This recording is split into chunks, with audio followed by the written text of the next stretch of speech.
it's basically very nice to see the Brazilian experience in this part of the world. The Brazilian market actually is booming. The airport business is growing almost 10% for the last 5 years on a yearly basis, which is great. The major players are there. I see Vinci, I see Aena, I see Ferrovia, exactly, Fraport, ADP. I think before to get started, I think we have a video about the experience of, Brazil privatization. So please, if you don't mind, if you can just getting in.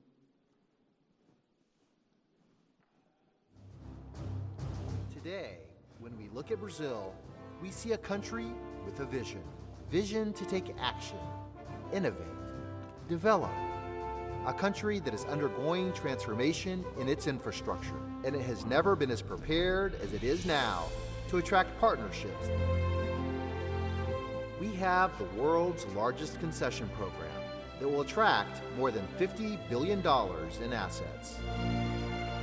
16,000 kilometers of highways will be granted in the coming years, 6,000 kilometers more than in all of Brazil's history.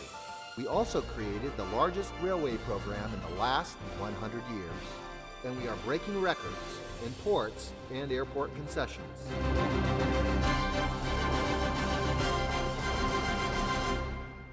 A project with a multimodal, modern, and pro-business vision. And of course, sustainable. But how do we bring development and sustainability together? With a vision that unites growth and environmental balance. We bet on more economical and less polluting transport, such as cabotage and railways. The Ferrogrão grain rail is strategic for Brazilian agribusiness exports. It is estimated to reduce up to 1 million cubic meters of CO2 per year. The North-South Railway, a national integration project, is already planting more than 4 million native seedlings. On the highways, there's monitoring technology and structures for wildlife to cross, as well as the use of environmentally friendly asphalt with rubber that better resists thermal variation. On the waterways, such as the Madeira River, we bring environmental education to the communities, showing them the importance of the correct disposal of their waste. And we offer constant environmental monitoring at ports to reduce impacts, increase efficiency, and to take care of the local wildlife. The airports are following the same path, practicing sustainable techniques, where hawks help fend off other birds and prevent accidents, also receiving international recognition for the reduction of polluting gases and the use of renewable energy. Today, when we look at Brazil, we see a country of the future, a country that looks to the future and takes care of what's ours.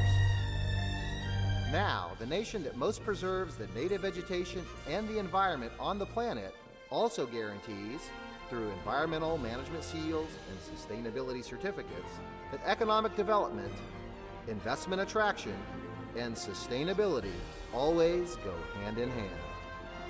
Come join the world's largest concession program and build a sustainable infrastructure with us by river, roads, air, and sea. Great.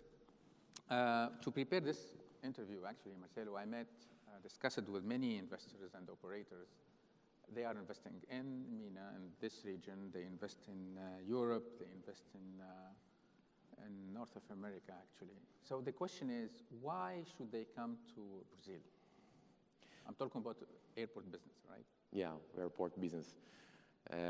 First of all, it's a pleasure to be here.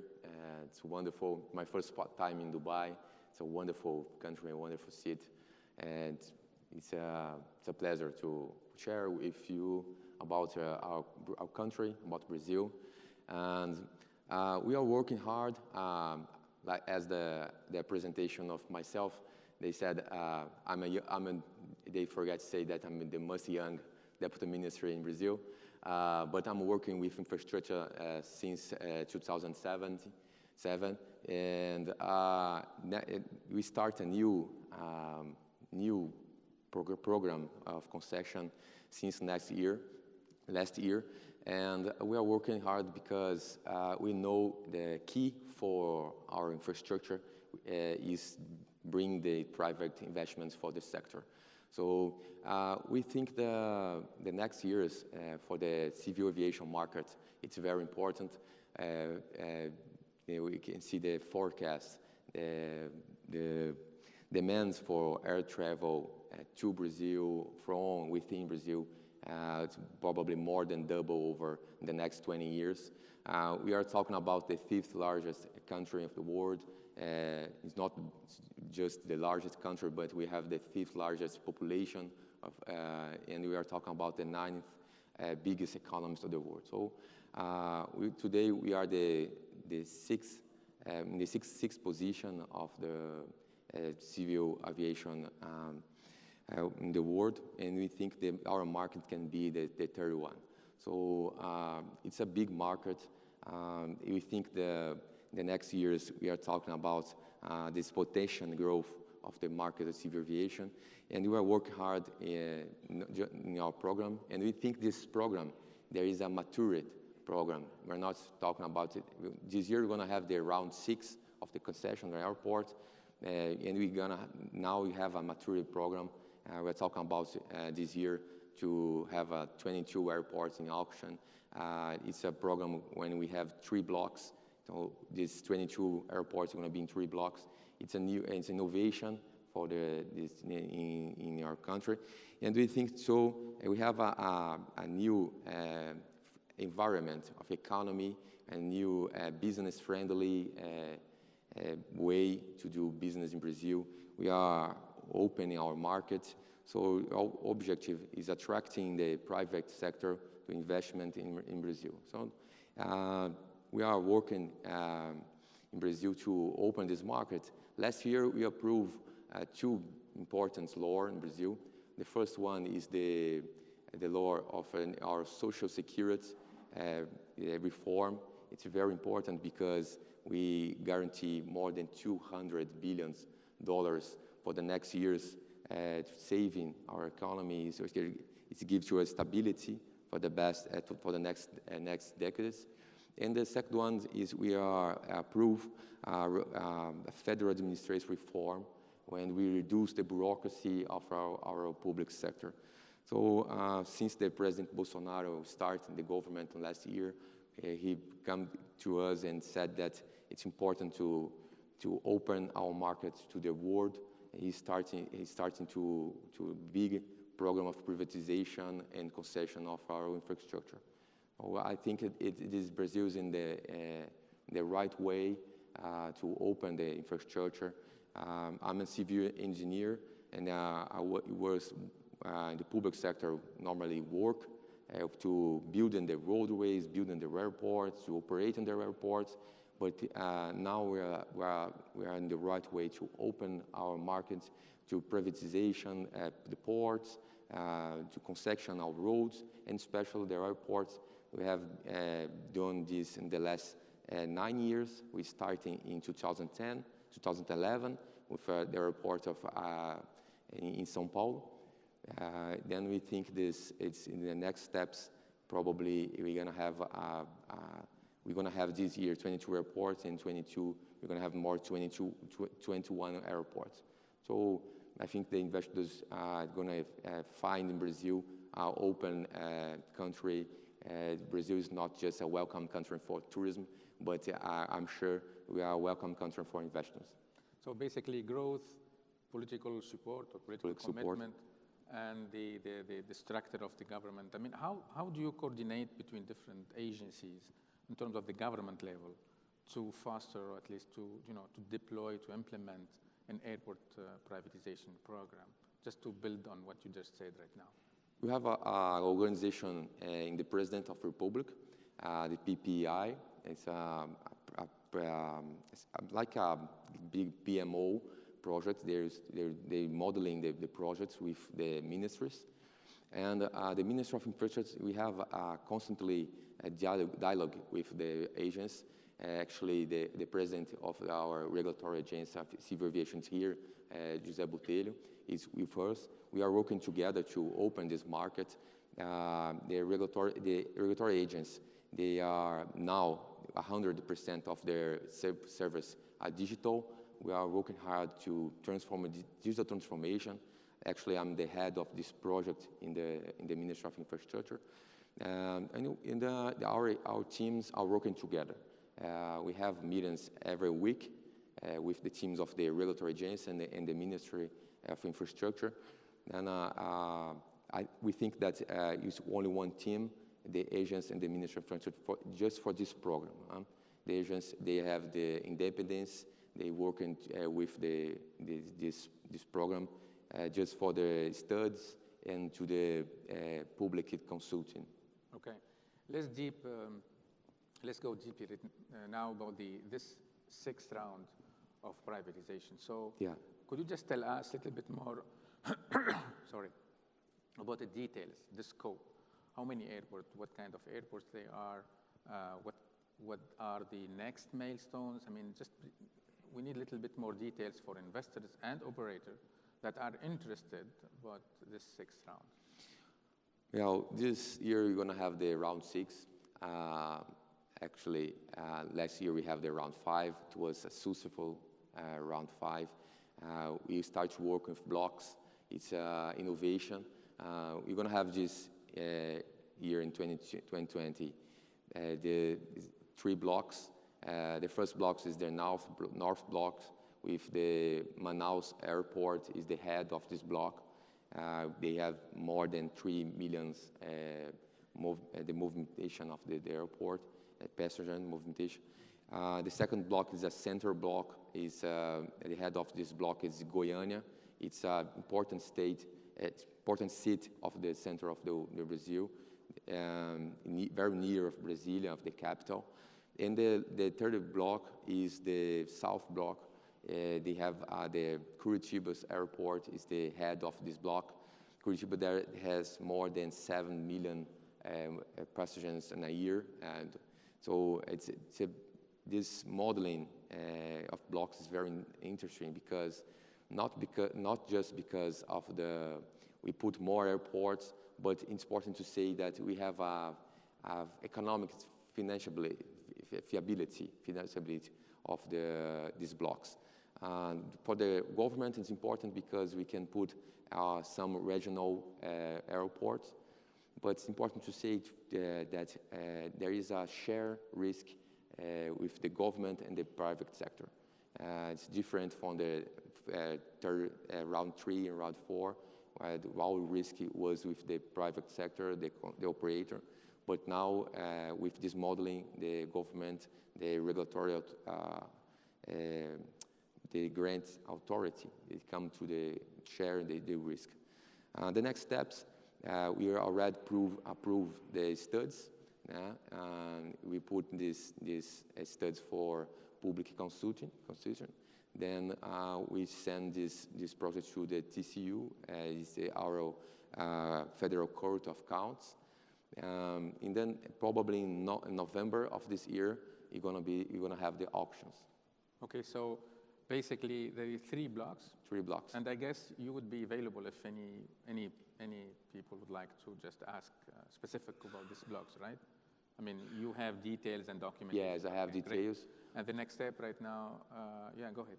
No, I have more details, and tomorrow we're going to do a presentation with all these details, numbers, and more details of each airport. The next steps is to send these studies for our Federal Court of Accounts, and in November we're going to have the auction of these 22 airports. When the RFP will be released? Is there RFP, or I mean, when the investor will receive the documentation and start bidding? Now, right now, the studies is open for this public consultant. The private sector can see the studies. They can see all the documentations right now, the numbers and everything. Okay, great. So obviously this is round 6. And before you mentioned there is around, like 5 rounds happened before. did you see what the government learned actually from the previous rounds, and why the round 6 you think it's better than the previous one? We had some regulatory evolutions. It's like you said, it's not the first time Brazil is concession and airports.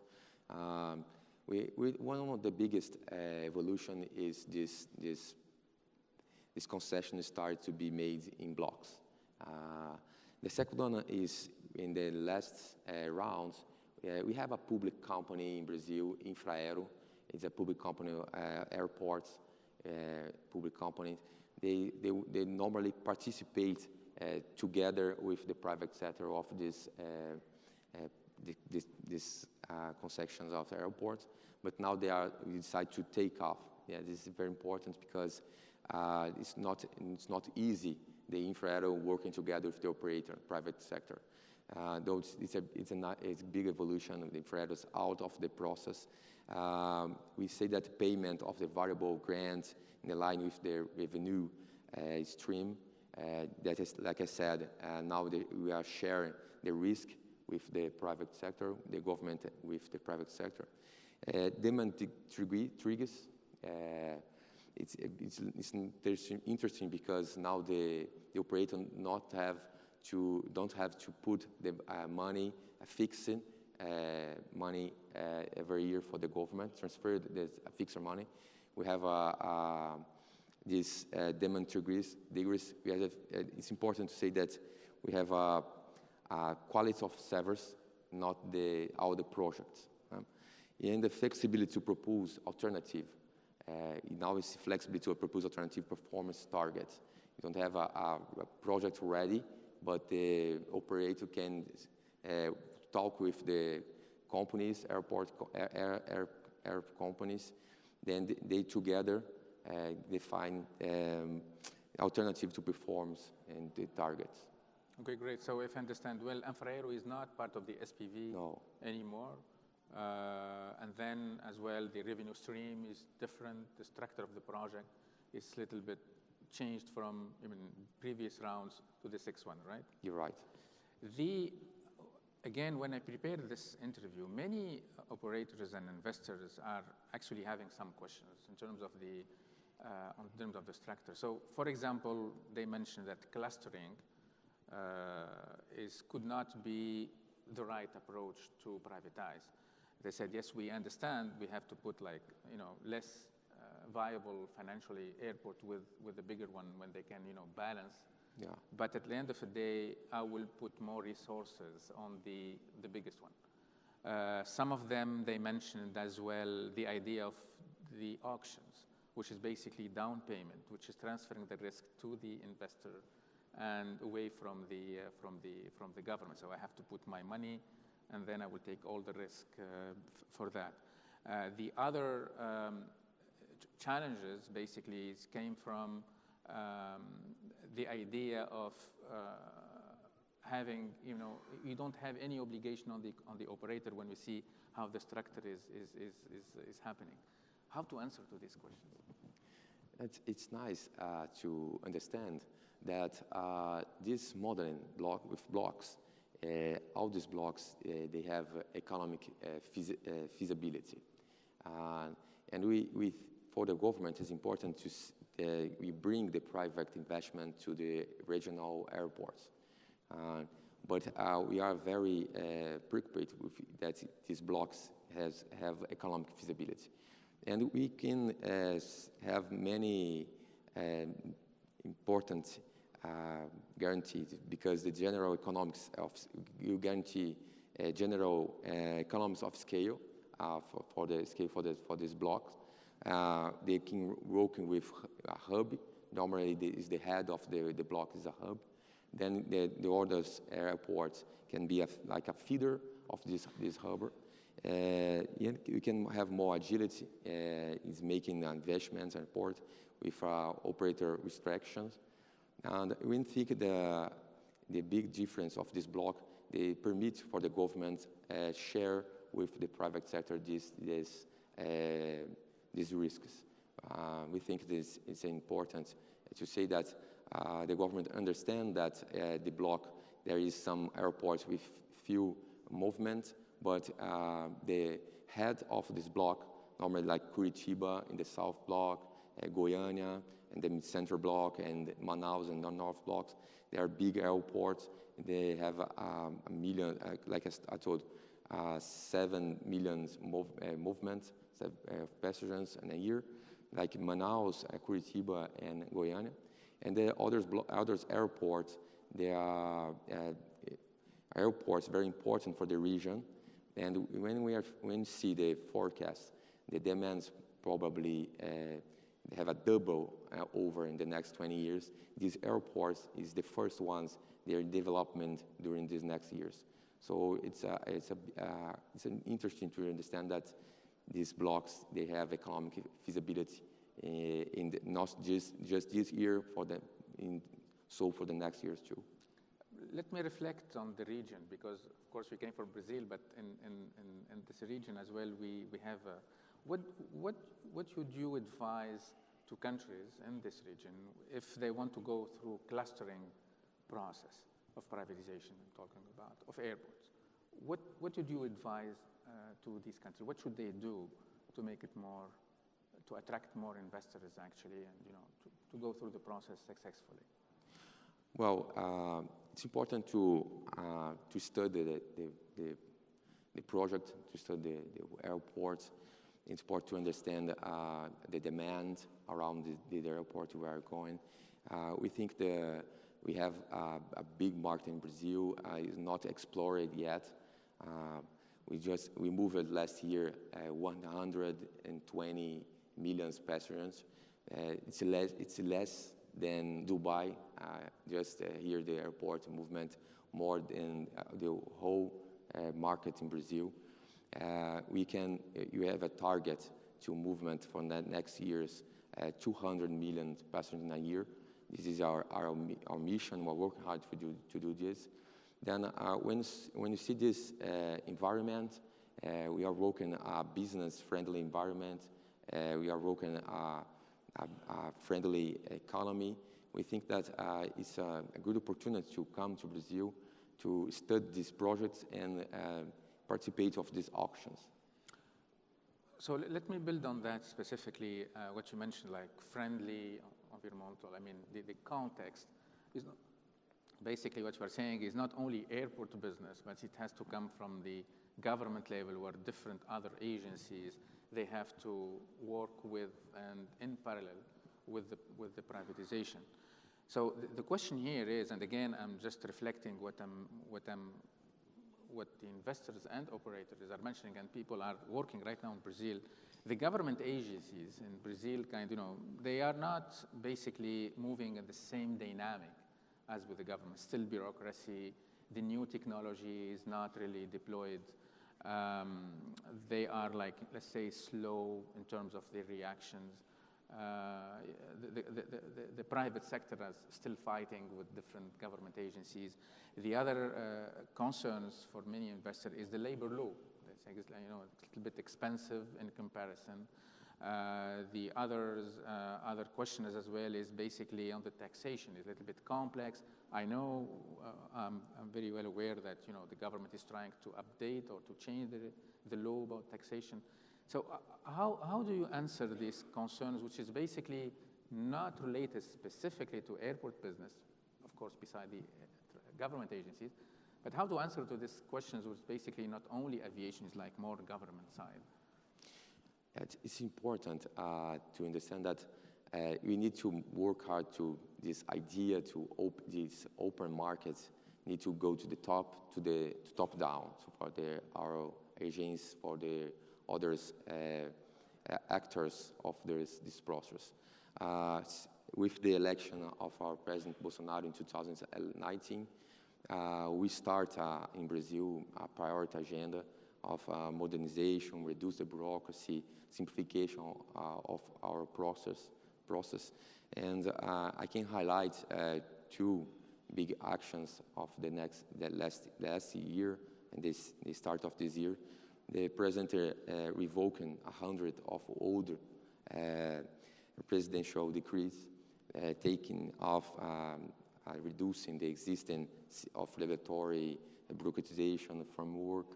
And the next is the publication. There was a publication of economic freedom law. It's to change the environment of the public sector. We are working hard with workshops, seminars with the whole actors and public servants in Brazil to understand this new way to construct our country. The public sector needs to work together with the private sector, and we are studying our service. We have now working hard to digitalization, to digital transformation of our service. The civil aviation regulatory agencies, they already have 100% of their service digital service. And I'm the head of this process of innovation and digital transformation in the Ministry of Infrastructure. And we think it's important to understand that it's a different way to work for the public sector with the private sector. It takes some time. We are working hard. Last year, we made many transformation, especially in the Ministry of Infrastructure. And we think that during this year, we're going to have more transformation about how the public sectors and the government work with the private sector. We have and our ministry, economy ministry, Paul Guedes is working with the other ministries, especially with us, was in the Ministry of Infrastructure, to open our market and open not just the market, but the head of the public sector to understand that this is the new way to construct our infrastructure. Maybe is anyone from the floor would like to ask questions for the Brazilian market? I think before to conclude, maybe I have a question regarding ANAC, relationship with because Ricardo, the head of ANAC is here. What kind of relationship between you and the government side, I mean the political side, and the, thank you, and the ANAC, which is basically the regulator side. How do you make sure that they don't change the rules, the regulations during the term of the concessions? How do you coordinate, for example, the regulated charges? You know, like the lending fees, all the regulated charges. How ANAC is aligned with the political decisions and strategy in terms of privatization? The ANAC, this is Civil Aviation Regulatory Agency, they working together with the ministry. The ministry is responsible for the policy of the infrastructure, of the transportation, and the regulatory agencies, they have independence for the work. I think probably Botelho can explain more some details about this framework, but we think that it's important the agencies need to have this independence to work, but we have these policies are made for the Ministry of Infrastructure. And then we have some work groups and work together about some themes. And we think Brazil is in the right way, and we know there is so many things to do, and a lot have to be done. But it's important to say that there is a new message from Brazil that we need to work together with the investors, the private sector. We are inviting the private sector and the investors to be part of this moment in Brazil. I understand. So I think maybe if any question regarding ANAC role and how you coordinate with them, I think maybe Ricardo is here and he can advance that. Thank you so much, Marcelo. I appreciate your time. I appreciate your actually answers. So with that, I think I have to close the session, unless if anyone who has a really question regarding the Brazilian, specifically Brazilian market. Okay, thank you so much, Marcelo. Thank you very much. Thank you.